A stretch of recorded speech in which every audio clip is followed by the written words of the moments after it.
Welcome to Hardwood Handicappers with Zach Cohen, right here on VSiN, the Sports Betting Network. Welcome back. This is Zachary Cohen, VSiN.com senior editor, with another episode of Hardwood Handicappers. Hardwood Handicappers is sponsored by Better Picks, the fantasy app that turns your basketball takes into cash. The Better app uses the code VSINPOD, VSINPOD, to get $10 free, no deposit needed. That's VSINPOD. Get $10 free, no deposit needed. That link is available in the description. We are recording this at 9:40 a.m. Eastern on Tuesday, November 18th. Cloudflare is down everywhere, but we are still up. We are going to start by talking about the injury news from yesterday, the news that kind of shook things up a little bit. Victor Wembanyama will be reevaluated in 2 to 3 weeks with a left calf strain. There are some ramifications for this. I would say that in terms of the team's success for the San Antonio Spurs, it's not so bad, in my opinion. Like, I don't think that they're going to really fall out of the picture too much. I mean, when you look at the Western Conference playoff standings, they definitely want to be in the top 6, and maybe towards the end of these 2-3 weeks, they won't be. I mean, they've gotten off to a great start this season, currently in 5th place in the West, but I don't think they're going to fall too much further than 8th. And if Wemby does come back and there are no setbacks, there is going to be a lot of basketball left to be played for San Antonio to just kind of crawl back up. And I do think that they are, the 5th or 6th best team in the West. So I think that they are going to get back to where they want to get, as long as he doesn't suffer another injury, a little bit further down the road. What really matters with the Wembanyama injury is the awards markets. Like, this is a guy that was minus 250 to win Defensive Player of the Year. I wrote about this at VSiN.com yesterday. He's a player that's going to be favored to win Defensive Player of the Year as long as he is healthy and just, not banged up and is playing well. And I do think that this is a situation where we're probably talking about 7 to 10 missed games for him as they try to kind of get him back to full health. And I do think they're going to be a little bit more cautious than anything. Like, this is one of the most important players, not just in the Spurs organization in basketball. Like, I don't think that they want to risk him coming back and either re-injuring that calf or even worse, tearing his Achilles, which we have seen kind of a link between the two in pretty much all sports. So I think that we're going to see him miss a pretty healthy chunk of games. And why that matters is Wembanyama needs to play 65-plus games in order to win MVP, which I think is a long shot, but in order to win Defensive Player of the Year, which I really thought was his award, like it was last year before he, went down with the blood clots. I think that now we're looking at a market that is kind of wide open. Chet Holmgren is the new favorite to win, available at plus money odds. I would actually be looking at a different player on his team if I were talking about a Thunder player winning. I think Isaiah Hartenstein would be my Defensive Player of the Year right now, but there's a lot of time for other people to steal this, and there are a lot of players worthy of consideration. I was just talking with former co-hosts of this podcast, Jonathan Von Tobel and Kelly Bidlin, about it. Rudy Gobert looks like a really good play out there at 55 to 1. Like, I think that Gobert hasn't looked great to me in terms of the eye test, but the numbers all look really good. And there's going to be other players that make a lot of cases over the next couple of weeks, with one maybe also being Cunningham Thompson for Houston. So Defensive Player of the Year now wide open, in my opinion. Wemby will be back and have a chance to play 65 games, but with the way that they take their time with him with every minor injury and with the way that they're careful with him on back-to-backs, I could just see them, I don't know. It's just hard to see him not missing, more than 6-7 games the rest of the season, even when he is back. Other takeaways from yesterday, it wasn't a lot. I mean, we had a really good day with the podcast, 2 good days in a row for me, which were much needed after a couple of ice cold days there. But Chicago goes into Denver and wins outright as a 13.5 point underdog, plus 600 on the money line before the game. Just an absurd road victory for a Bulls team that continues to overperform and exceed expectations to start the year. Another big number game for Josh Giddey, but overall just a fun game out there in Denver that I don't know. It's a Nuggets team that I don't think we thought would lose those types of games, being double-digit favorites. I think that we thought that team could be trusted to win the types of games they're expected to win. So seeing them kind of lose one was a little crazy. But yeah, a fun night of hoops. I'm looking forward to tonight, though. We'll get into the Tuesday slate now. We will start with Warriors at Magic, 7 p.m. Eastern. Magic are getting 3.5 at home, total 223.5. There are some injuries in this game. No Banchero for the Magic again. Jalen Suggs is questionable. And this is a game in which I would normally be looking to the Orlando side, but with Suggs being questionable, it's a little hard for me to jump on it. Instead, I think that the play in this game is the under. I mean, I really hate taking unders.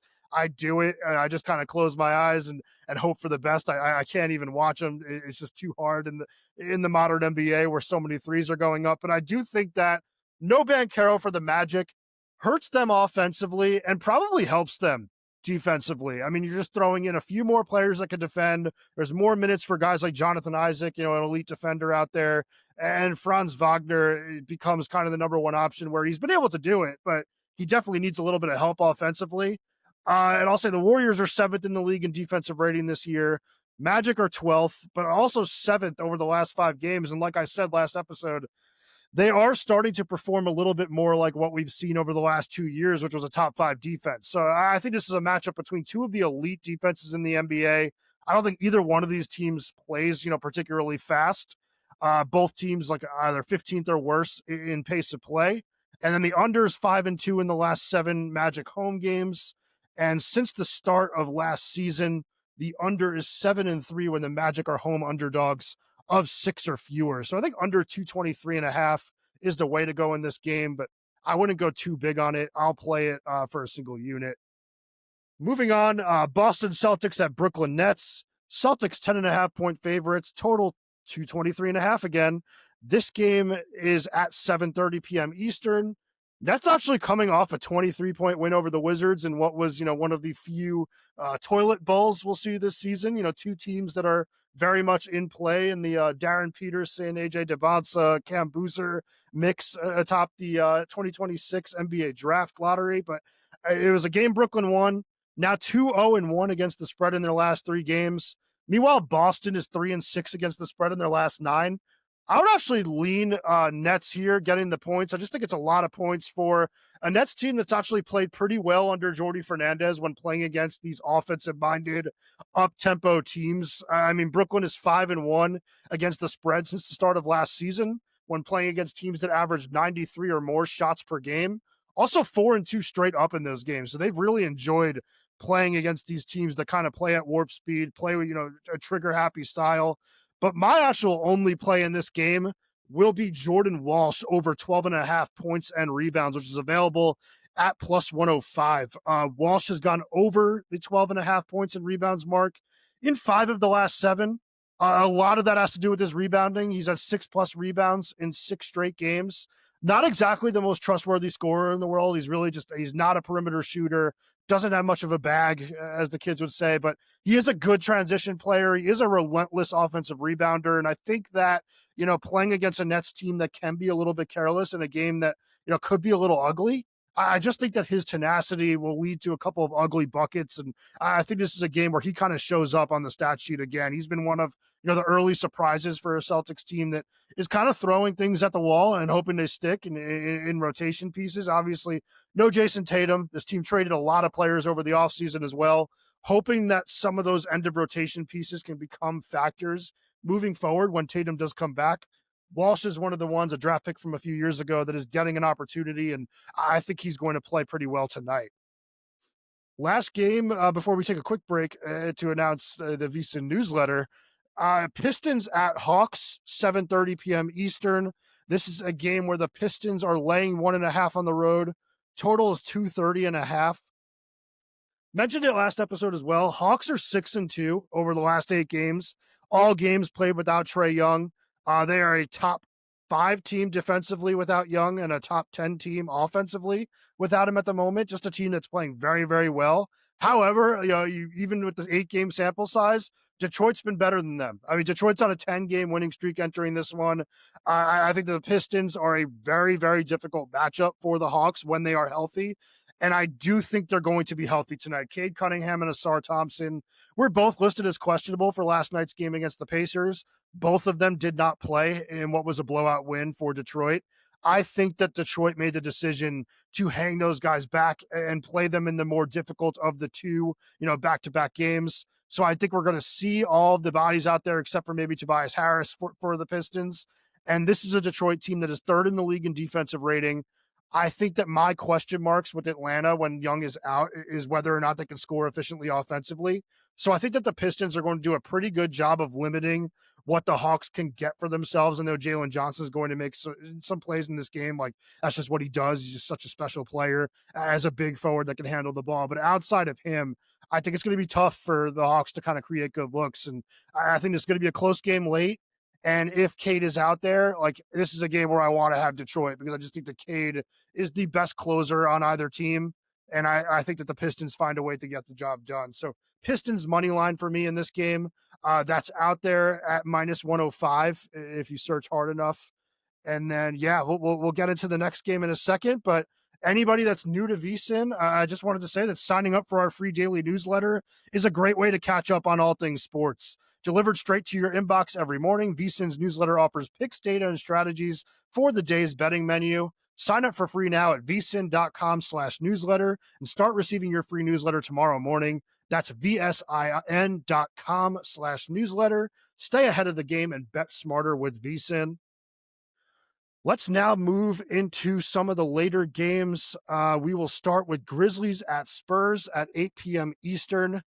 Spurs laying 5.5, total 232.5. We just mentioned Wemby's out for the Spurs.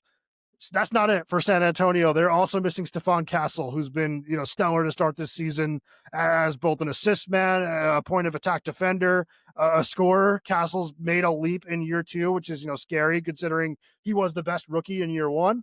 But also for the Grizzlies, a ton of injuries with Ja Morant also being out 1 to 2 weeks.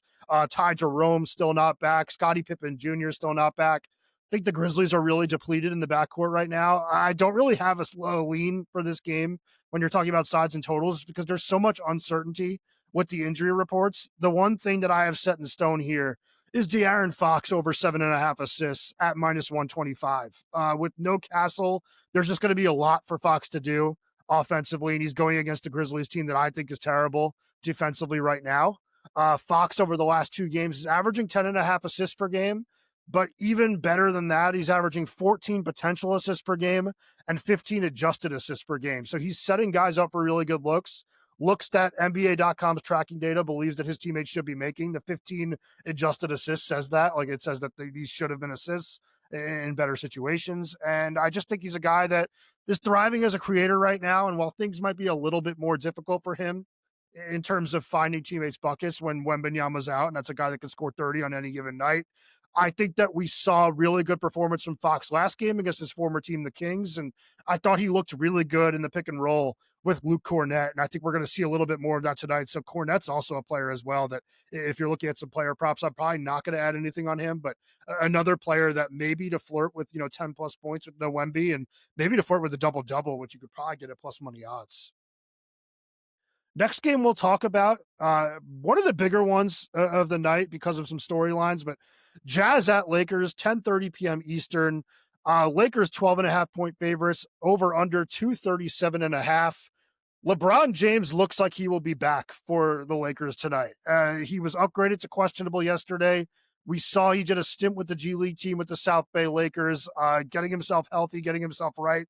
He said yesterday that he is ready to go. He's feeling good, and he's not worried about the way he's going to fit in with this team.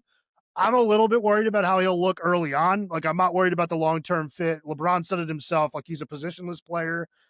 He's a selfless player. He can impact games in a million different ways. Like, he's not the type of player you really have to worry about fitting in on any roster, but especially a team that can use a player at the power forward position where LeBron's going to fit seamlessly, whether that's handling the ball a little bit, running some offense and taking, a little bit of the burden off Luka and Reeves, which I actually don't think that they should do with him, or being a little bit more of a play finisher and a scorer at this stage in his career, which is what I would like to see from LeBron. I think that would kind of help the Lakers in the short term, but also help LeBron in the long term. Like, I just think that they could really extend his career here. If he were to want to stay with Los Angeles past this year, which definitely seems like it's not a definite.